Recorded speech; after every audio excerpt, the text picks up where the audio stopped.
आज एक अनूठा दिन है। आज हम सब लोग एक इतिहास रचने जा रहे हैं। कश्मीर से लेकर कन्याकुमारी और कटक से लेकर कच्छ तक पूरे हिंदुस्तान में भारतीय मजदूर संघ के भगवा झंडे तले मजदूर एकत्रित होकर अपनी मांगों के लिए प्रदर्शन कर रहा है। हम भारतीय मजदूर संघ के लोग हैं और हम हमेशा मानते हैं और हम हमेशा नारा भी लगाते हैं कि देश के हित में करेंगे काम, राष्ट्र हित में काम करने वाले लोग ऐसे कार्यकर्ताओं का निर्माण करते हैं जो देश के विकास में अपना अप्रतिम योगदान करते हैं।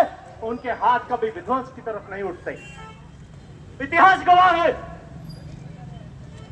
जितने भी युद्ध हुए भारत में, भले 1965 का युद्ध हुआ हो, 65 का युद्ध हुआ हो, 71 का युद्ध हुआ हो, भारतीय मजदूर संघ के कार्यकर्ताओं ने अपना पैसा लिए बिना राष्ट्र हित में दिन रात एक करके काम किया, क्योंकि हमारी नीति है राष्ट्र प्रथम।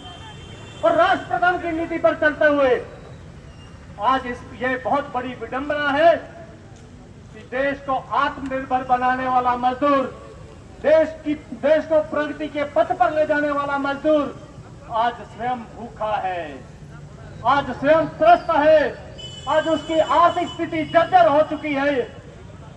ऐसी परिस्थिति में मजदूर संघ के पास और कोई चारा नहीं बचा सिवाय इसके कि वो सड़कों पर उतरे और सरकार की नींद हराम करे। हमने हमेशा से माना है,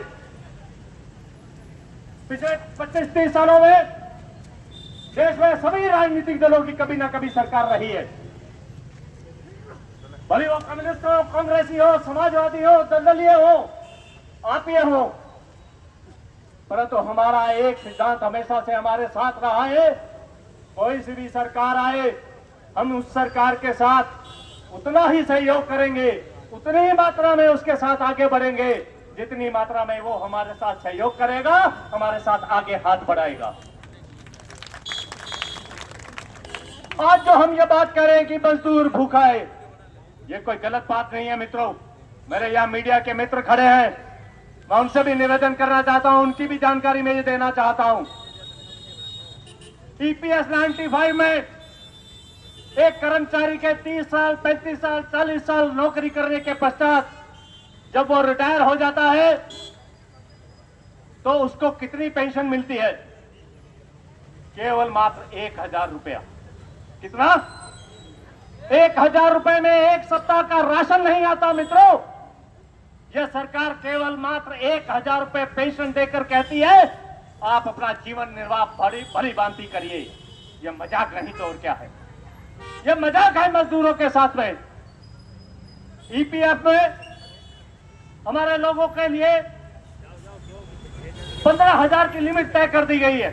जितने कर्मचारी हैं सिर्फ 15,000 तक उनके वेतन की कटौती होगी, तत्पश्चात उसके वेतन की कटौती नहीं होती है अगर 15,000 से ऊपर वेतन हो जाए। हमारे ईएसआई में उसमें भी यही स्थिति है कि 15,000 तक के वेतन वालों को उसमें लाभ मिलता है, तत्पश्चात उसका कोई लाभ नहीं मिलता। यह मजदूरों की वास्तविक स्थिति है जो इस देश को आत्मनिर्भर बनाने में अपने दिन रात अपना गाढ़ा पसीना बहाते हैं, अपना खून बहाते हैं। उन लोगों के साथ सरकार किस प्रकार का सौतेला व्यवहार कर रही है, यह आप लोगों के सामने मैंने स्पष्ट किया है। और क्या करें? ठेका श्रमिकों की स्थिति देखें। पूरे हिंदुस्तान में ठेका श्रमिकों की स्थिति जितनी दयनीय है उतनी शायद किसी और की नहीं होगी। और सरकार की नीति देखें कि जहां पर परमानेंट किस्म का जॉब है उसके अगेंस्ट में भी वो ठेकेदारों के माध्यम से भर्ती करता है, अपना काम चलाता है। वहां पर परमानेंट नेचर का जबकि ये आदेश है कि जहां परमानेंट किस्म का कोई काम होगा उसमें परमानेंट नियुक्ति दी जानी चाहिए। ठेके पे आधारित श्रमिकों को लिया जाता है। एक ही टेबल पे काम करने वाले दो तरह के कर्मचारी होते हैं, एक स्थायी कर्मचारी और एक ठेके का श्रमिक। स्थायी कर्मचारी को 1 रुपया मिलता है तो ठेके के कर्मचारी को 50 पैसा भी नहीं मिलता। उसका अगर पीएफ काट लेता है ठेकेदार, तो वो जरूरी नहीं कि वो जमा कराए, उसके ऊपर कोई कार्रवाई सरकार, कोई प्रभावी कार्रवाई नहीं करती। उसकी जेब से पैसा श्रमिक की जेब से कट जाता है, सरकार के खाते में नहीं जाता। वो अगर एक और विडंबना है, ठेकेदार अगर बदल जाए, ठेकेदार का समय पूरा हो जाए, तो बरसों से काम कर रहे ठेकेदार के श्रमिक भी, वो भी जॉबलेस हो जाते हैं, बेरोजगार हो जाते हैं। इससे बड़ी विडंबना कोई और हो नहीं सकती। मित्रों, मेरे सामने विशाल मातृशक्ति बैठी, आंगनबाड़ी के कर्मचारी,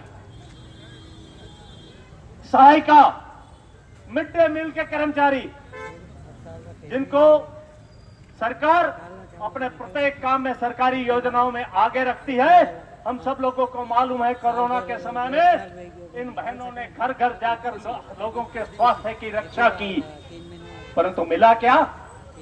कुछ नहीं।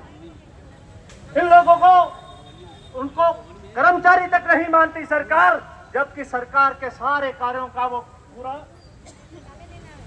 पूरा काम लेती है। और उनको जब बात आती है श्रमिक मानने की, तो उनको कहते थे कि ये हमारे श्रमिक नहीं है, इनको हम मान दे देंगे, ये तो स्वयं सेवक है, अपनी इच्छा से सेवा कर रहे हैं। पूरे देश भर में बैंक कर्मियों के सामने एक बड़ा मैटर है। 5 दिवसीय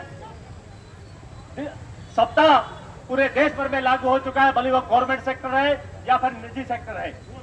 कॉर्पोरेट सेक्टर में 5 दिन का सप्ताह है। रिजर्व बैंक ऑफ इंडिया में भी लागू हो चुका है, परंतु देश के जितने भी कमर्शियल बैंक हैं, उनको उनकी जेन्युइन मांग के लिए बार बार मना किया जाता है, और उनको 5 दिन के सप्ताह की उनकी जेन्युइन मांग को भी ठुकरा रही है सरकार। लंबे समय से लॉलीपॉप देती चली आ रही है। अनेक समस्याएं हमारे देश में। मजदूर जो दिन रात देश के विकास में जुटा हुआ है, अगर उसका सरकार ने ध्यान नहीं रखा, तो मजदूर जब सड़क पर उतरेगा तो सरकार भी डगमगा जाएगी। हमारे देश में 40 करोड़ से 50 करोड़ श्रमिक परिवार हैं। अगर वो श्रमिक परिवार अगर आंदोलन पर आ गए, वो अगर सड़क पर आ गए, तो बड़ी से बड़े निजाम भी, बड़ी से बड़ी सरकारें भी डगमगाने लगती है। आज पूरे हिंदुस्तान में श्रमिक वर्ग सड़क पे खड़ा है, अपनी मांगों के लिए सड़क पे खड़ा है। अगर उन लोगों की मांगे अगर पूरी नहीं हुई, तो ये सरकार भी डगमगाने लगेगी, सरकार वापस आएगी नहीं। मित्रों,